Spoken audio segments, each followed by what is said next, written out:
เทยกระเทยกระเทยกระเทยเทยเฮยเฮลโลสบายดีมือนี้ก็มาพบกับหน่อยสาวลาวไต่เซนเก่าเซนเคยเนาะซึ่งมือนี้หน่อยสาวลาวไต่ก็มีกิจกรรมหรือว่ามีภารกิจหนึ่งเนาะก็คือจะเป็นการออกเดินป่าเนาะเพราะว่าเนื่องจากว่าเป็นเดือนพักผ่อนเนาะพอเฮาก็เลยนัดทีมงานบอกเฮากะไป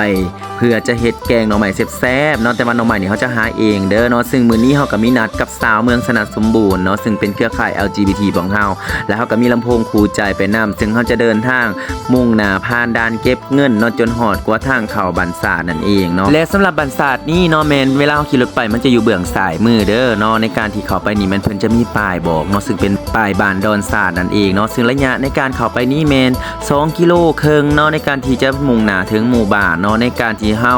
เดินทางเข้าไปในหมู่บ้านนี้เฮาก็จะเห็นวิวทิวทัศน์ธรรมศาสตร์อันสวยสดงดงามของพี่น้องชาวเมืองพนทองที่ว่าเพิ่นกำลังห่างหากาเกียมในการเฮ็ดนาปีเนาะว่าจะเป็นการไถนาหรือว่าการวานกาต่างๆเนาะพิเศษเนาะมื้อนี้เนาะเพิ่นก็จะมีการเพิ่นว่า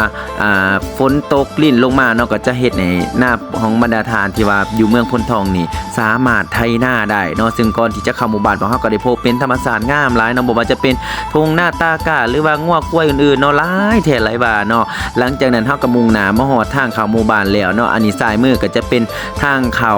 บ้านจานบ้านโพเนาะซึ่งเข้าไปได้นี่ก็จะมีหมู่บ้านอีกเช่นกันเนาะแต่ว่าพวกเฮาจะขี่รถไปแล้วเฮาจะเลี้ยวขวามือเด้อเนื่องจากว่าขวามือนี่จะเป็นบ้านโดนสาดเนาะในที่สุดพวกเฮาก็มาฮอดทางหน้าบ้านแล้วอันนี้ก็จะเป็นวัดแล้วก็จะเป็นสำนักบ้านเด้อเนาะแต่ว่าบ้านสาวมิวๆของเฮานี่จะอยู่เบื้องหลังเนาะวันนั้นพวกเฮาก็ต้องขี่รถโค้งไปก่อนเนาะ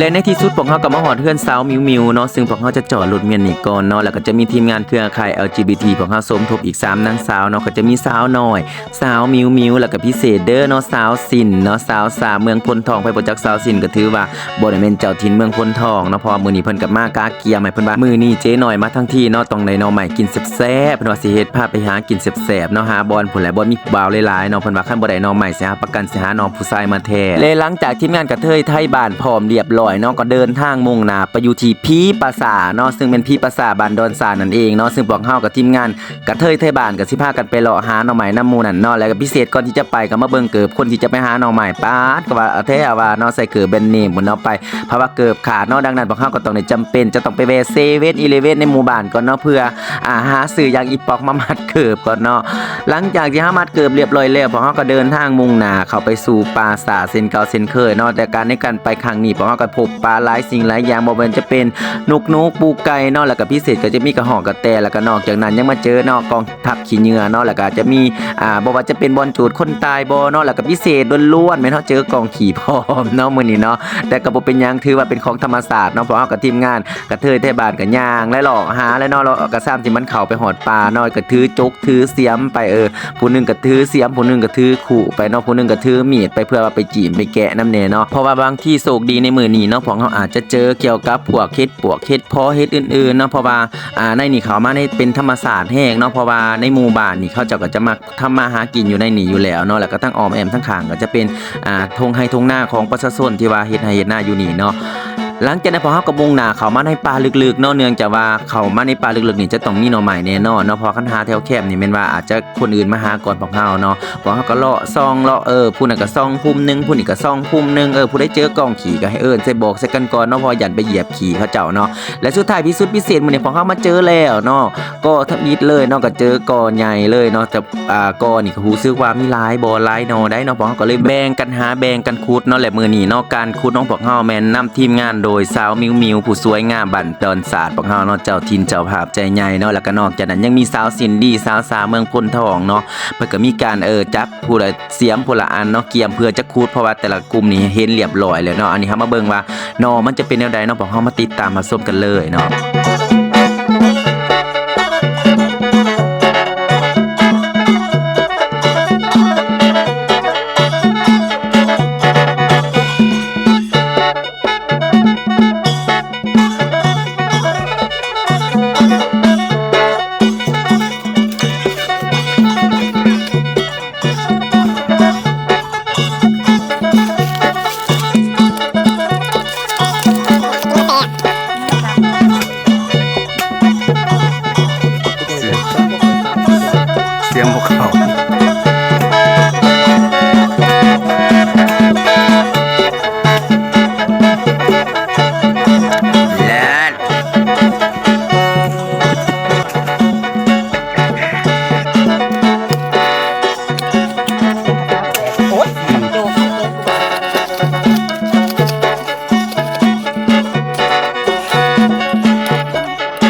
นอแหลกสวยๆ และนี่ก็เป็นผลงานก่อทำอีทเนาะซึ่งว่าพวกเฮาได้มาอยู่ประมาณ5-6เนาะแล้วก็น้องบักใหญ่หนึ่งเนาะพวกเฮาก็ถือว่าโศกมานก่อนทำอีทเนาะย่างเข้ามาเลยเนาะแล้วก็ยินน้องๆเพิ่นว่ามื้อนี้มีเนาะไม้ไผ่นำเด้อเอื้อยเด้อเพิ่นว่าเนาะผู้ใดเห็นที่ว่าเนาะใหญ่แล้วน่ะก็จิกเอาให้เบิดเนาะบ่ให้เหลือเลยเพิ่นว่า